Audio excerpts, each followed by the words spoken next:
Aleluia, Deus é lindo, querido. Deus é maravilhoso. O amor de Deus é soberano sobre todas as coisas. Então já aproveita e abre a sua Bíblia em João 3,16, querido. Se é para falar de amor, vamos no mais profundo do amor que existe. Abra sua Bíblia em João, capítulo 3, versículo 16, querido. Deus é maravilhoso, querido. Você pode aplaudir o Senhor mais uma vez, querido. Aleluia.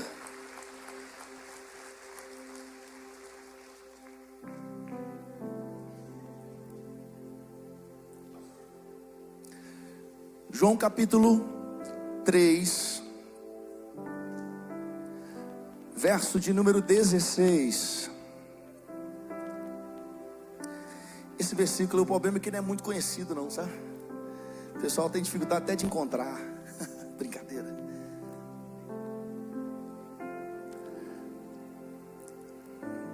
Querido, olha para você ver o que diz a palavra de Deus, meu batera. Porque Deus amou ao mundo de tal maneira. Não, querido, para ficar mais top, como diz o apóstolo, escolinha dominical, vamos ler no 3, hein? Papai lá outro, estou prendendo, tá vendo? No 3 nós vamos ler juntos, todo mundo. Mas lê aqui essa versão aqui para todo mundo ler a mesma, tá? 1, 2, 3 e... Porque Deus amou.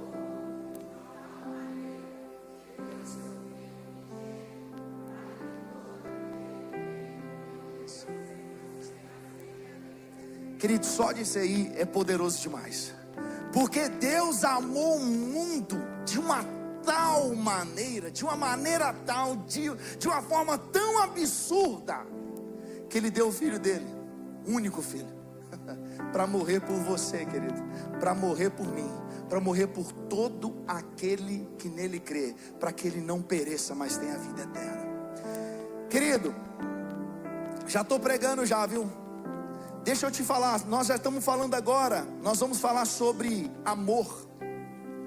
Querido, deixa eu te dizer que eu quero falar do amor de um pai. Nós tivemos aqui, né, uma apresentação de uma criança agora, uma família, um pai e uma mãe, e uma missão. Querido, o amor de um pai, embora muito mais silencioso, meu batera, do que o amor de uma mãe, o amor de um pai também, querido, é um amor que carrega consigo, dentro desse amor, ele carrega força, presença, sacrifício e direção. O amor de um pai, a figura paterna para um filho, ela representa sustento, proteção, ensino. O pai corrige, mas o pai também provê. O pai alinha, mas o pai também ama. Então, quando nós falamos de um amor do pai, talvez não tão compreendido quanto o amor de uma mãe, o pai também sabe amar, querido. Às vezes quando a gente fala de amor, né, nós só lembramos do amor de mãe. Nós já vamos falar dele daqui a pouco. Mas, querido, até a ciência ela tem estudado, a psicologia, o amor de um pai e o impacto que a presença de um pai tem na vida de um filho. Querido, quando o pai ele é presente, quando a figura paterna é presente, ele influencia, querido, no desenvolvimento emocional da criança. Quando nós temos a figura do pai presente na vida do filho, o filho ele é mais autoconfiante. Ele é um filho talvez mais firme, porque entende pela referência do pai. Nós que às vezes nós somos, né, os pregadores, né? Gostamos de pregar. Eu sei que tudo que a gente vê lembra o Senhor, cara. Tudo que a gente vê, tudo que a gente vivencia lembra o Senhor.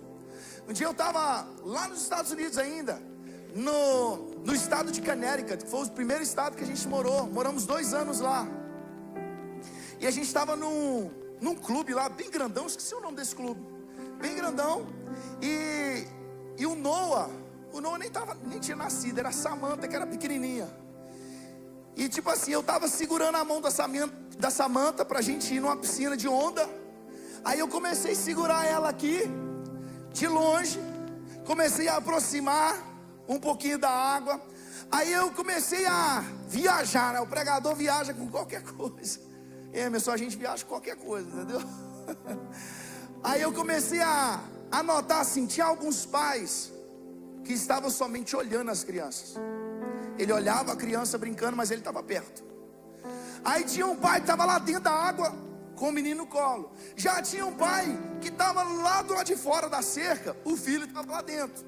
E eu estava do lado de dentro da área da piscina, segurando a mão da minha filha, molhando só os pezinhos. Ali eu entendi níveis de proteção de um pai. O pai, ele tem noção, querido. Alguns nem tanta noção, né? Mas o pai tem noção. Minha esposa concordou assim, rapidamente. Mas o pai, ele tem noção de quanto que o filho precisa dele, cara.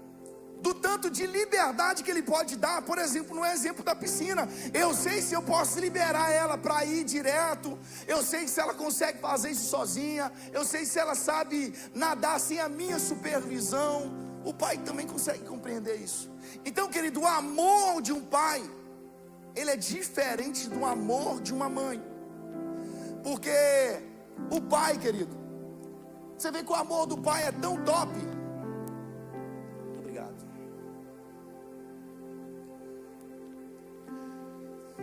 O amor do pai, ele é tão top, querido, que quando Deus, ele vai falar sobre o amor dele conosco, ele usa a figura paterna.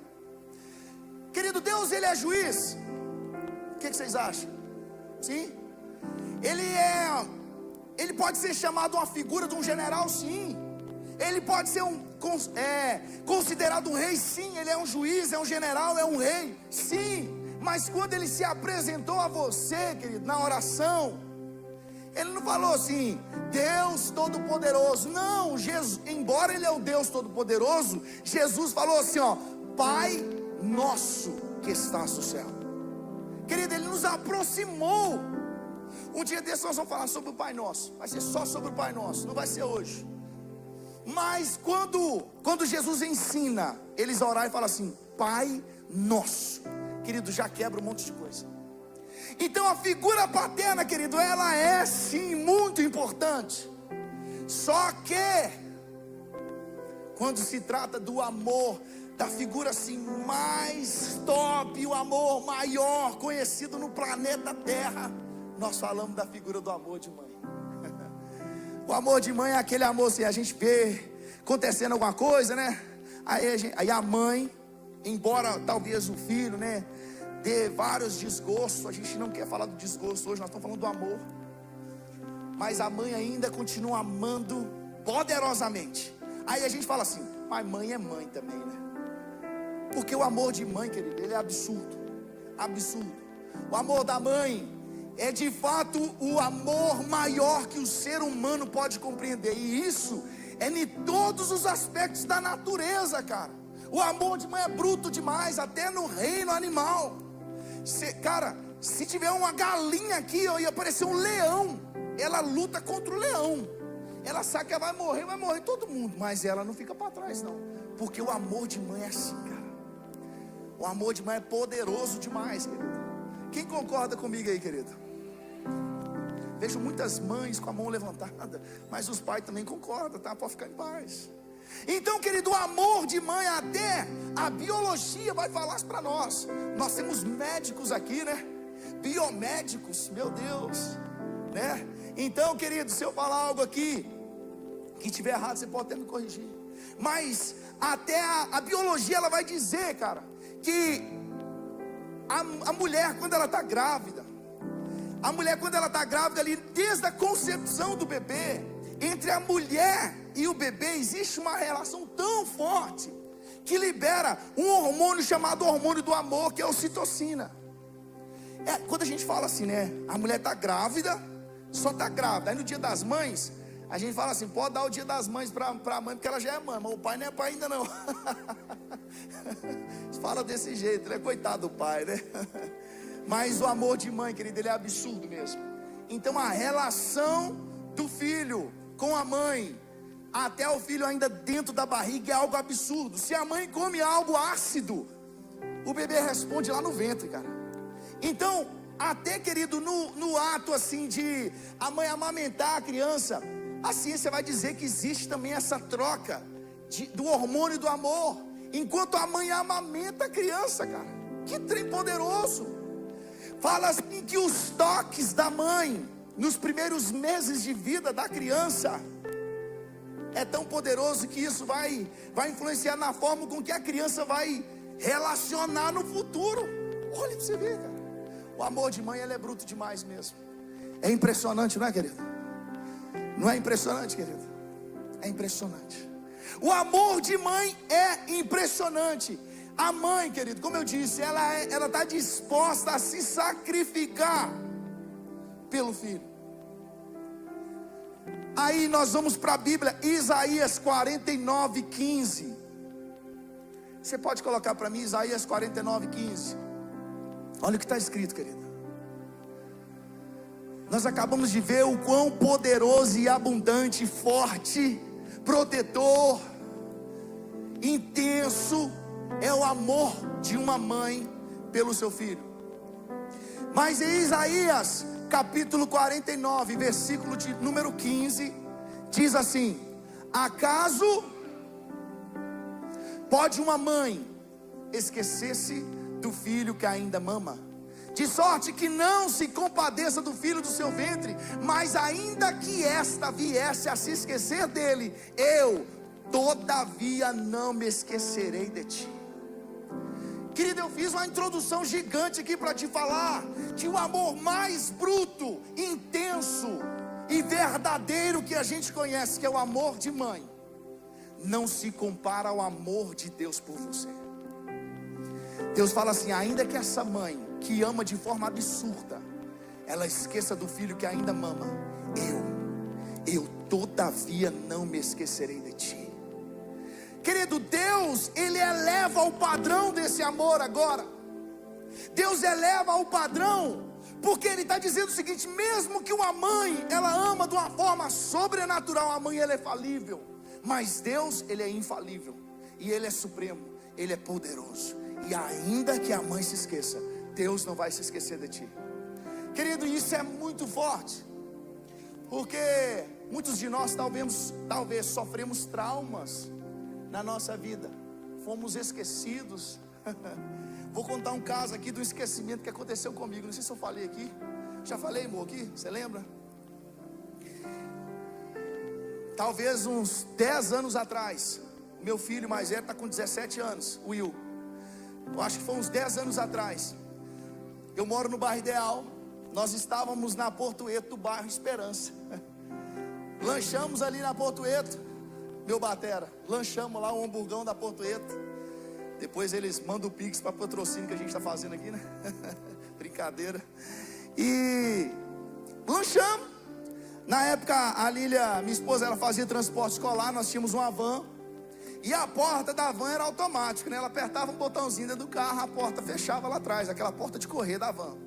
E nós lanchamos lá na Portueto.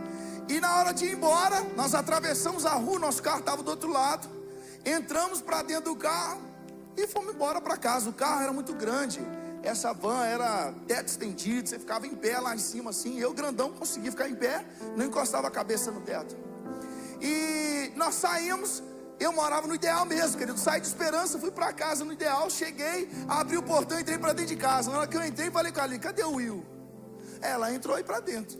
Falei: beleza. Aí guardei o carro da empresa que eu trabalhava, ficava na rua, não cabia 2 carros lá em casa, estava lá de fora. Aí eu entrei lá dentro de casa e falei: Will, comecei a chamar ele. E o Will não estava lá dentro de casa, cara. Aí meu telefone vai, toca, um amigo meu me liga, falou assim: Tiesco, seu filho está aqui na Portueto, velho. Está chorando aqui, ó. Você deixou ele para trás. Rapaz, você está rindo aí porque você não sabe o que eu passei, rapaz. Querido, eu comecei a chorar dentro de casa, desesperado. Entrei dentro do carro, desesperado, chorando. e fui até lá na Porto Velho para pegar meu filho. Cheguei lá e estava chorando, cara. Chorando. E eu chorando junto com ele. Falei assim, aí meu colega lá riu, né? Você deixou o menino para trás. Aí, rapaz, peguei meu menino, coloquei dentro do carro. Vim chorando, rapaz. Falei com ele assim, filho, me perdoa. Nunca mais isso vai acontecer, cara. Me perdoa. Aí ele falou, eu falei assim, eu achei que você tinha entrado dentro do carro. Porque a porta era automática, a gente não precisava sair do lado de fora, abrir a porta. Era dentro do carro, a gente entrava, apertava o botão, a porta abria. Ele supostamente tinha entrado, mas não tinha entrado, porque nós nem chegamos a abrir a porta. Aí eu falei assim, por que você não deu um grito? Pai, estou ficando para trás. Ele falou assim, achei que você ia voltar. Eu pensei que você ia me deixar para trás. Aí eu falei assim, meu Deus, cara. Querido, eu sofri com isso mais de 10 anos. Mais de 10 anos. Eu, para falar disso, eu chorava. Para falar. Hoje eu estou liberto. Mas para falar disso, eu chorava. E ali, de fato, eu vivi assim.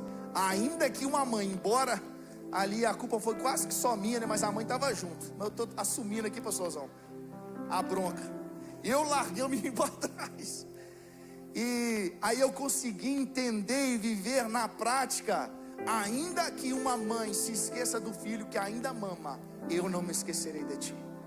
Querido, eu sofri demais com isso, cara. Muito mesmo. Voltando aqui, querido. Então, ainda que, como o pastor Tiesco fez, você larga o menino para trás, não faça isso. Graças a Deus estava pertinho de casa, a gente pôde voltar rapidão, pegar o menino. Choramos bastante, pedimos perdão adoidado para ele. Mas Deus, Ele nunca vai fazer isso, querido. Nunca vai fazer. Aí, querido, eu estou te falando de amor hoje, e eu te dei um exemplo poderoso de um amor de uma mãe. E a gente leu João 3,16, que é, querido, o maior exemplo de amor que nós conhecemos. Porque Deus, Ele amou o mundo de uma tal maneira, de uma tal forma, cara, que Ele deu o seu único filho, para que todo aquele que nele crê não pereça, mas tenha a vida eterna.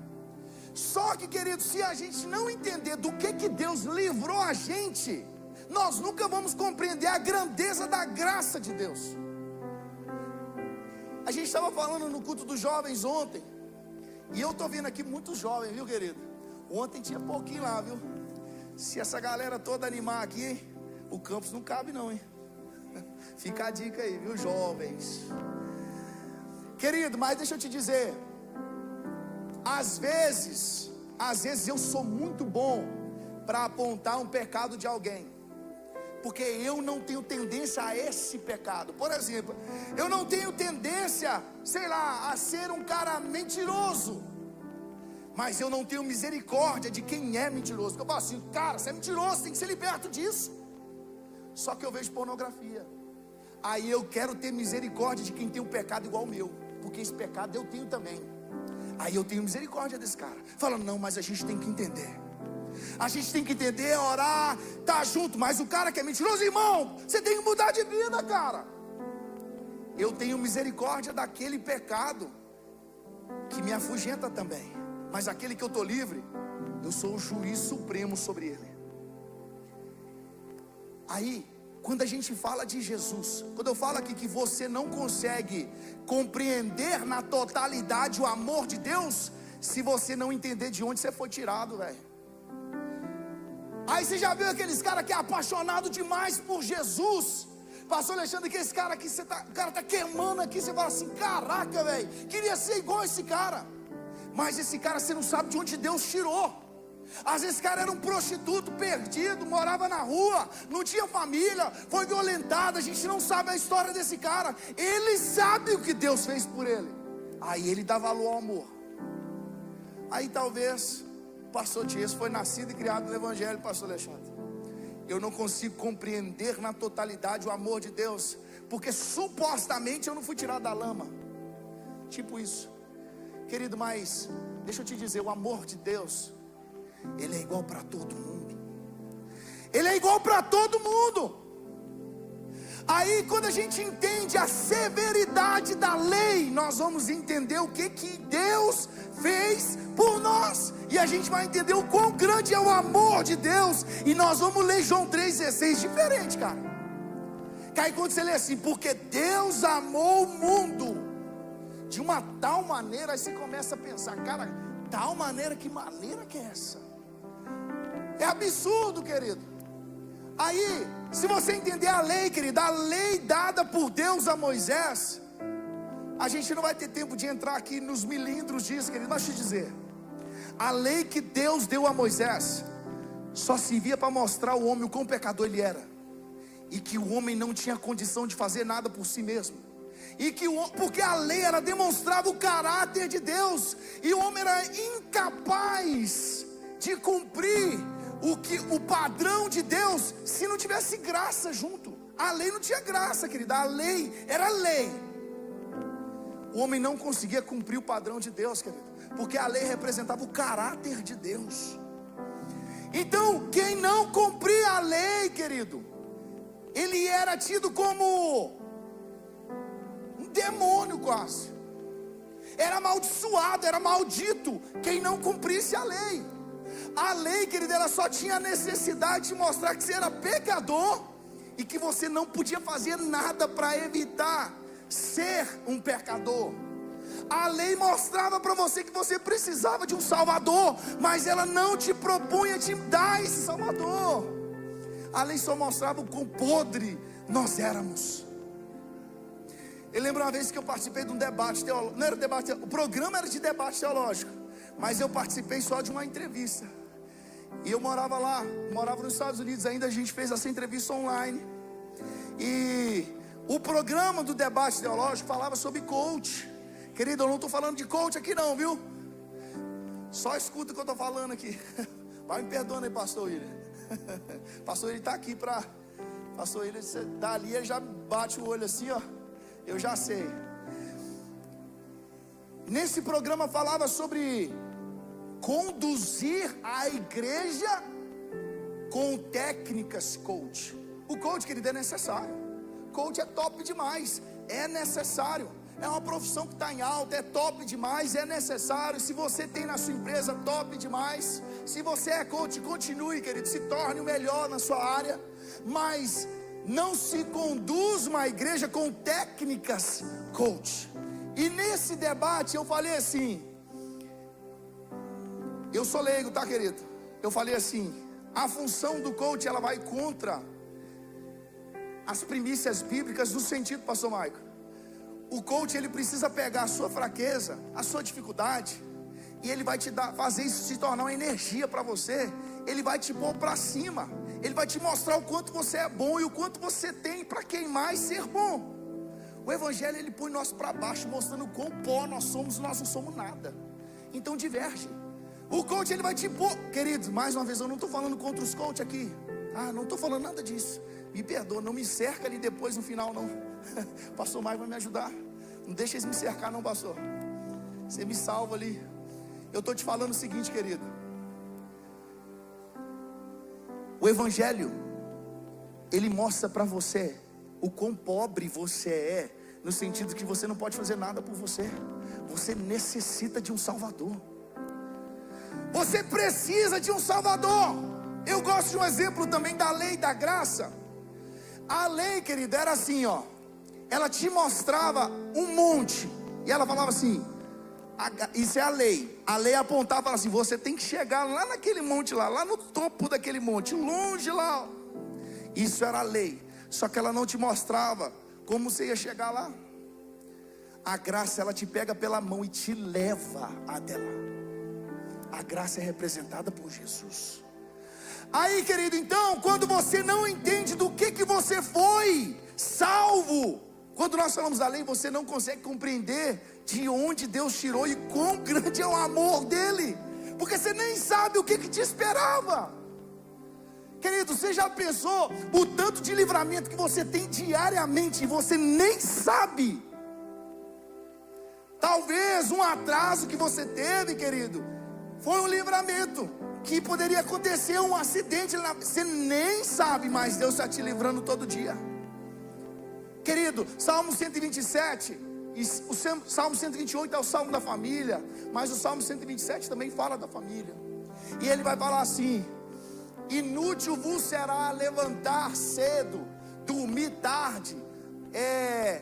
A tradução do pastor Dias, da Nova Linguagem de hoje, Adria, é assim: o que adianta você trabalhar o dia todo, levantar cedo, dormir tardão, trabalhar pra caramba, comer do suor do seu trabalho pra caramba, trabalhar, não ter tempo pra sua casa? Tá falando assim, o que adianta você fazer isso? Porque aqueles que temem ao Senhor, o Senhor dá o sustento enquanto eles dormem. Salmo 127 está falando isso. Querido, você é livre, você recebe livramentos todos os dias. A maioria deles você nem fica sabendo, porque Deus, Ele te amou, querido. E deixa eu dizer, você não tem nada para oferecer, nem eu, e Ele te amou. Você entende isso, cara? Você entende que o amor de Deus, Ele é soberano demais, maravilhoso demais, que nós não temos nada para ofertar, e Deus, Ele nos amou. Querido, quando nós falamos de família, pastor Mike, quando a gente vai fazer um casamento, nós temos duas partes. Não estou falando do dinheiro, mas nós temos 50% do homem, 50% da mulher. É uma união. Está juntando 50%, que depois disso vão se tornar os 100%, né? Biblicamente os dois vão se tornar um, mas é 50% de cada. Eu tenho algo para oferecer para minha esposa e ela tem algo para me oferecer. Mas deixa eu te dizer, quando você se casa, você aceita a Cristo, você não tem nada para oferecer, Deus entra com 100%. E você é o beneficiado disso. Eu tenho 50 para o meu cônjuge e ele tem para mim. Mas quando se trata de Deus, eu não entrei com nada, Deus entrou com 100%. Esse é o amor de Deus, querido. Aí agora que nós vamos entrar de fato no texto que a gente leu aqui, mas eu quero exemplificar o amor de Deus usando aquela parábola do filho pródigo, querido. Mas antes disso, eu quero que você entenda qual que é o contexto de João 3,16, rapidão. Às vezes a gente só recita João 3,16, porque Deus amou o mundo e a gente não sabe nem o que aconteceu antes. Essa parábola, João 3,16, mas existe um contexto do versículo 1 até o 15, antes de João escrever assim, porque Deus amou o mundo de tal maneira. O contexto aqui, querido, é uma conversa entre Jesus e Nicodemos. Nicodemos, um mestre fariseu, que ele vai encontrar Jesus de noite, longe dos holofotes.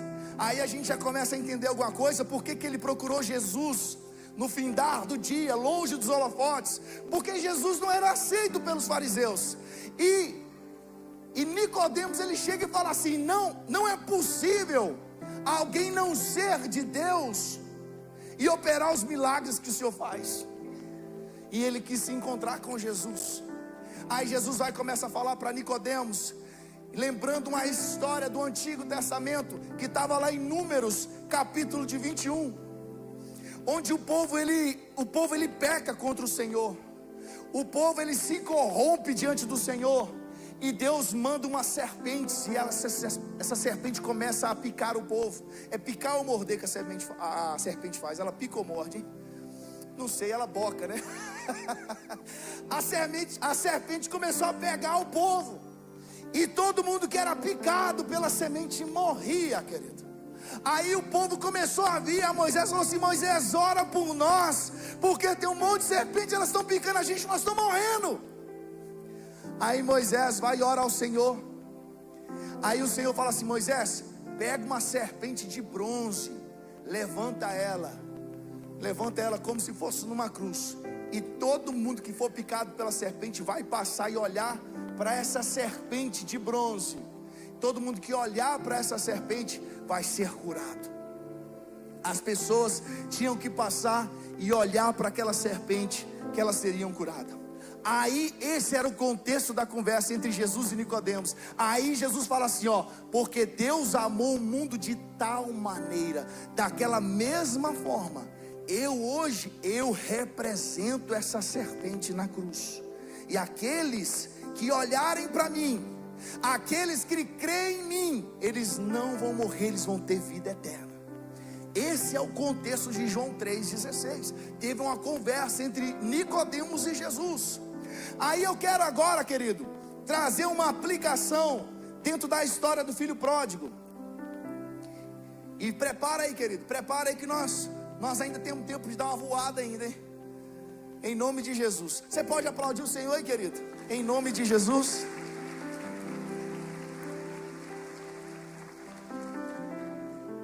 Querido, em Lucas capítulo 15, alguns vão dizer que existem 3 parábolas. Outros vão dizer que é uma parábola com 3 perspectivas. Mas nós temos aqui 3 histórias. Nós vamos trabalhar com uma parábola e 3 perspectivas. Nós temos aqui a história da ovelha perdida, temos a história da dracma perdida e temos a história do filho pródigo. Querido, eu vou dar um resumão aqui. Batera, se você sentir uma hora que precisa dar uma crescida, só pode crescer aí, viu? Que eu vou atrás também. Meu Deus e meu Pai. Querido, quando nós olhamos para essa história em Lucas capítulo 5, você também viu, meu tecladinho, você pode ficar em paz aí, viu? Se você quiser cantar aí também, você canta, entendeu? Não canta não, nós vamos chamar alguém então. Chama o Emerson também, canta aí, entendeu? Aí ó, tá aí ó, eis-me aqui. Querido, a primeira parte dessa história vai falar de um homem que tinha 100 ovelhas. César, esse cara tinha 100 ovelhas e ele perdeu uma ovelha. Uma ovelha, ela fugiu. Esse camarada, ele vai atrás dessa uma ovelha perdida.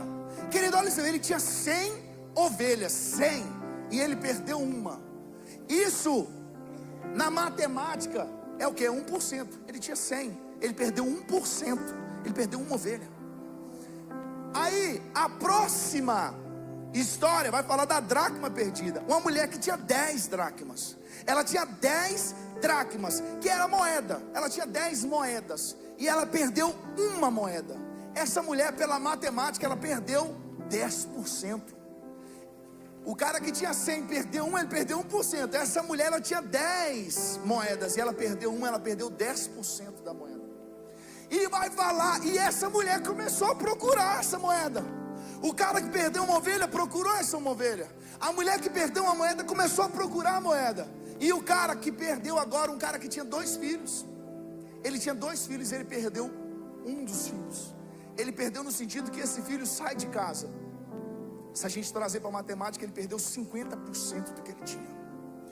Nós tínhamos um homem com 100 ovelhas e ele perde 1% daquilo que ele tinha. E ele vai atrás para resgatar essa ovelha perdida.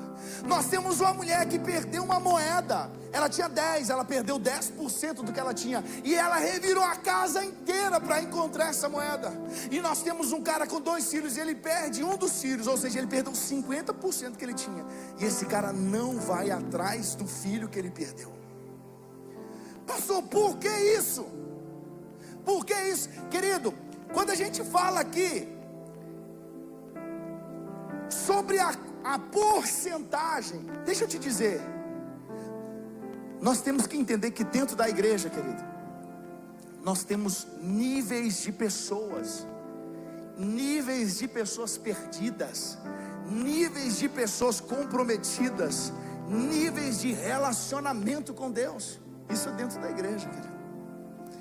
Porque às vezes é mais interessante nós falarmos de dentro da igreja, não precisar falar no assunto do lado de fora. Por que isso, pastor? Deixa eu te dizer, nos últimos dias, querido, quando Jesus vier buscar a tua noiva, a noiva vai sair, não é do mundo não, ela vai sair de dentro da igreja. A igreja vai sair de dentro da igreja, querido.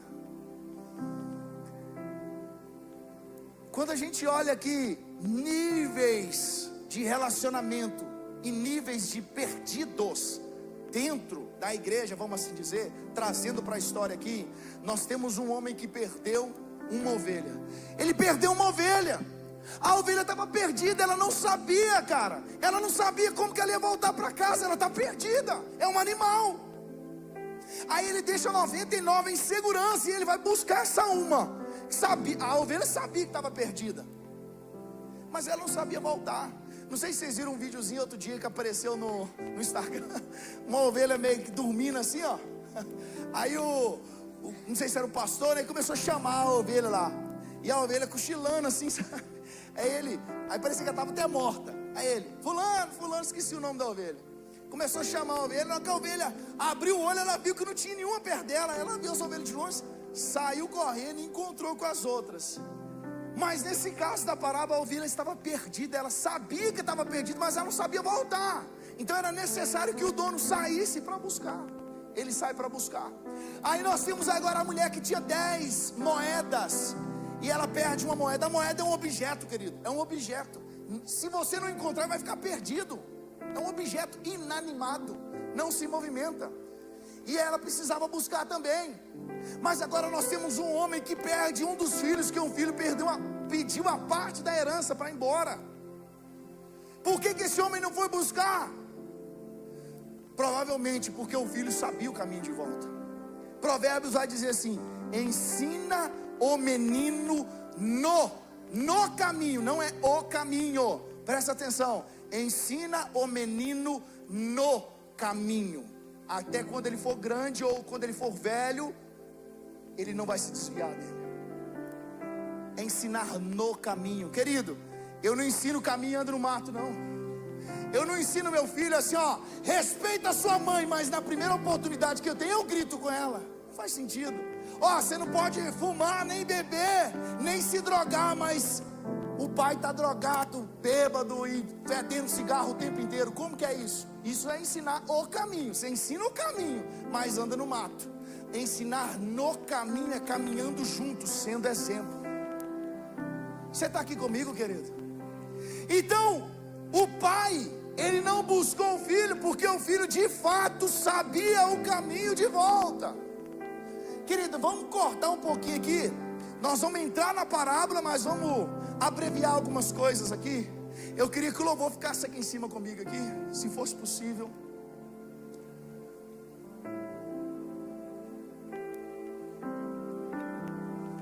Querido, nós vamos aprofundar rapidão aqui nessa parábola do filho pródigo. Quando nós olhamos o filho que saiu de casa, o pai era um cara que tinha posses, e o filho de repente fala assim: pai, me dá minha parte na herança, porque eu quero seguir a minha vida, eu vou fazer uns investimentos aí, e eu preciso da minha parte na herança e eu quero sair. Nós sabemos e conhecemos a história que esse filho sai, aquilo que ele planejou fazer não deu certo, e hoje ele perdeu tudo que o pai lhe deu da herança, e esse filho perde tudo. E nós vemos dentro da história que agora ele está em um ambiente onde os porcos estão se alimentando. Meu tecladista, e ele deseja alimentar da comida dos porcos.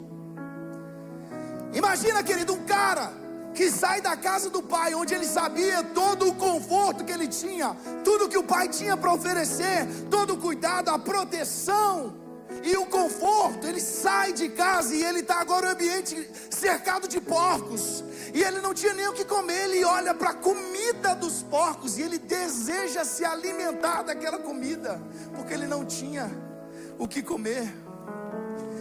Pastor André hoje de manhã ele até falou, né? Quando você não conhece o bom, né? O que é o top, o que é, por exemplo, se você viveu sempre na dificuldade, né? Ele citou o exemplo da lagosta, né?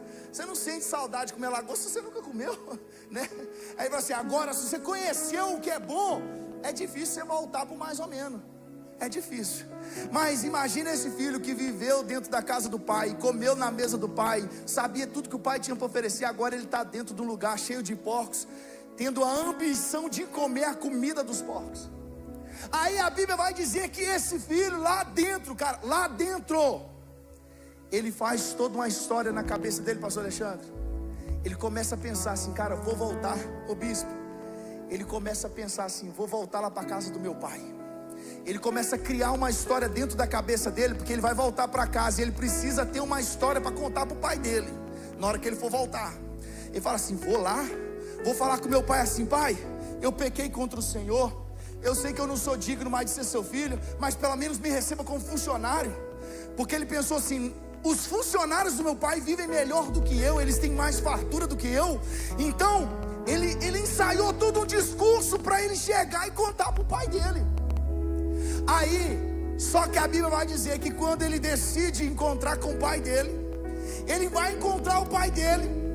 Só que na hora que o pai dele vê ele de longe, chegando em casa, a Bíblia vai dizer que o pai dele corre em direção a ele. O pai dele corre em direção a ele, dá um abraço nele, querido. Querido, nós estamos falando de um amor aqui. Cara, de onde que esse cara estava vindo? Ele estava vindo do chiqueiro, cara. Ele estava fedendo porco. Ele não tinha comida, mas ele almejou comer. Ele estava com fedor daquele ambiente que ele estava. E ele encontra o pai. O pai nem sequer pensa duas vezes e abraça ele. O abraço que o pai deu, querido, veio antes do banho que o filho deveria tomar. Se o pai quisesse falar assim, cara, vai tomar um banho que nós vamos conversar daqui a pouco, estava de boa, porque o filho já tinha preparado, ensaiado tudo. Mas o abraço do pai veio quando o filho ainda estava cheirando porco, cara. Que amor é esse, cara? O pai olha para o filho e abraça ele. Querido, quando nós olhamos para isso, aí o pai abraça o filho e ele fala ainda assim, ó: traz depressa a melhor roupa, traz também um anel para colocar no dedo e uma sandália nos pés. E ainda faz também, pega um novilho cevado, mata ele que nós vamos festejar hoje. Querido, aqui nós temos o amor de Deus num nível que a gente não conhece ou não conhecia. Nós temos um filho que dentro dele, querido, deixa eu te dizer que no contexto antigo ali, na tradução judaica, esse filho, quando ele sai de casa e ele fala assim: pai, me dá minha parte na herança, ele teve que fazer o pai dele vender tudo que ele tinha já em vida, para o pai dele dar a parte dele. É como se ele falasse para o pai dele assim: pai, para mim o senhor já morreu, eu só quero a minha parte na herança. Imagina a vergonha diante da comunidade do pai, aceitando o filho diante de um conceito desse: me dá minha parte na herança. Cara, quando nós olhamos para isso, nós até lembramos daquilo que está escrito em Lucas capítulo 15, versículo 10. Querido, isso é poderoso, o que está escrito em Lucas capítulo 15, versículo 10. Olha o que está escrito lá: e vos afirmo que de igual modo há júbilo diante dos anjos de Deus por um pecador que se arrepende. Está falando que há festa no céu quando um pecador se arrepende. Mas nós entendemos que a festa, ela é feita pelos anjos. Os anjos fazem festa quando alguém se rende aos pés do Senhor. Querido, mas deixa eu te mostrar algo que talvez você não notou nesse texto. Não está falando que os anjos fazem festa, está falando que existe um júbilo diante dos anjos. É quem está diante dos anjos é quem faz a festa. Os anjos, querido, se você não sabe, eles estão ao redor de Deus gritando: santo, santo, santo. A festa, querido, não vem dos anjos, a festa vem do Pai. Quando a ovelha que sumiu foi encontrada, quem festejou foi o pastor. A dracma, quando foi encontrada, quem festejou foi a dona da dracma. Quando o filho volta para casa, quem festeja é o pai. Querido, a festa e a júbilo diante dos anjos de Deus. Diante dos anjos, quem faz o júbilo, querido, é o próprio Deus. É Ele quem se alegra. Você pode ficar de pé, querido. Você vai ficar uns 5 minutinhos de pé comigo, mas é só para você já começar a entrar no clima aí, querido. Aí, querido, nós temos que entender algo também. Quando o pai existia, querido, existia um conceito também. Quando o filho saía de casa assim, a desonra era tão grande que existia meio que um cerimonial. Se esse filho decidisse voltar para casa, existia um cerimonial. E esse cerimonial chamava casaza, em hebraico, que significava corte, separação. Eles iam fazer um cerimonial para fazer uma separação desse filho da família, eles pegavam um vaso de barro, jogavam no chão e quebravam esse barro, simbolizando a quebra da aliança familiar. Eles iam tirar esse filho da família. Querido, quando a gente fala assim para os nossos filhos assim, aquele mandamento: honra o seu pai e a tua mãe, para que se prolongue os seus dias sobre a face da terra. A gente aplica, como que a gente aplica isso? A gente fala assim: se você honrar o seu pai, você vai ouvir seu pai te dá bons conselhos, ele é mais experiente que você vai viver mais por causa disso. Nós aplicamos assim, mas deixa eu te falar, a lei dizia o seguinte: o filho que desonrasse o pai e a mãe era morto em praça pública. A lei dizia isso. Então quando fala assim, honra o seu pai e a sua mãe, para que se prolongue os seus dias, era de fato, se você desonrar o seu pai, você vai ser morto em praça pública. Então honra o seu pai para você viver mais tempo. E esse filho, querido, quando ele chega, ele volta para casa, ele tinha desonrado o pai, ele ia ser morto, cara. Ele ia ser morto. Pastor Alexandre, quando o pai vê o filho correndo, acontece duas coisas aqui, querido. Uma desonra do pai, sair correndo para encontrar o filho. Sabe por quê? As pessoas idosas, segundo a tradição, eles não eram muito de dar esse pique, correr, porque eles deveriam pegar a sua veste, dobrar aqui, para sair correndo, e aparecer as pernas dele. Isso era uma desonra. Então o pai, ele não se importou com a desonra, e ele correu para pular no pescoço do filho. Ele não se preocupou em ser desonrado. E quando ele abraça o filho dele, sabe o que ele está falando? Ele está evitando de que aquela cerimônia do vaso fosse quebrado, para ele ser arrancado da família. Quando ele abraça o filho assim, ele está falando assim: não, eu estou restituindo a aliança que eu tenho com meu filho. Ele não vai ser morto, ele não vai ser arrancado ou cortado da família, porque eu estou dando veste para ele, eu estou colocando anel e eu estou colocando sandália, eu estou trazendo veste, autoridade sobre a vida do meu filho. E se vocês pensaram em matá-lo pela desonra, eu estou aceitando ele de volta. Aí se Deus aceita, querido, quem sou eu? Aí, querido, sabe o que os religiosos vão dizer? Querido, eu já tive medo de falar contra os religiosos, porque eu pensava como que eu ia ser julgado sobre isso. Mas quando você começa a viver uma vida, querido, quando você se torna ali uma referência meio que pastoral, você tem que cuidar de pessoas, a sua cabeça começa a mudar. É muito fácil eu pegar uma adolescente que você discipula, você, sua família, você e o Léo, com uma beleza tremenda que Deus deu para vocês, e eu meter o pau nele, porque não é eu que discipulo. Aí eu consigo tirar ele da igreja. Por quê? Não foi eu que discipulei. Aí entra o que? O amor. É muito fácil eu julgar as pessoas, querido, porque eu não gastei nem um minuto discipulando essas pessoas.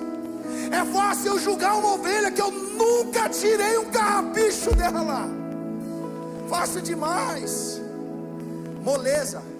Mas o pai, quando ele olha para o filho, aí eu estava falando dos religiosos, pastor, às vezes o religioso ele vai dizer assim: não, esse cara, ele nem é digno, nós não vamos ceiar hoje não. Mas deixa eu dar só um exemplo. Esse cara não é digno nem de tomar ceia, porque ele é pecador. Esse cara nem pode estar aqui, ele não pode estar diante de Deus, porque ele não é digno. Esse cara aceitou Jesus ontem, ele não é digno. Ah, mãe, pelo amor de Deus. Aí a pergunta é o seguinte: se Jesus voltar agora, o cara aceitou Jesus agora, se Jesus voltar agora, esse cara sobe, vai ser salvo. Cara, Jesus aceitou o cara, mas você não é capaz de ter o cara na mesa. Que régua é essa que a gente tem? Que régua é essa que a gente tem para julgar as pessoas? Deus amou o mundo de uma tal maneira, querido, você já foi alvo da graça de Deus.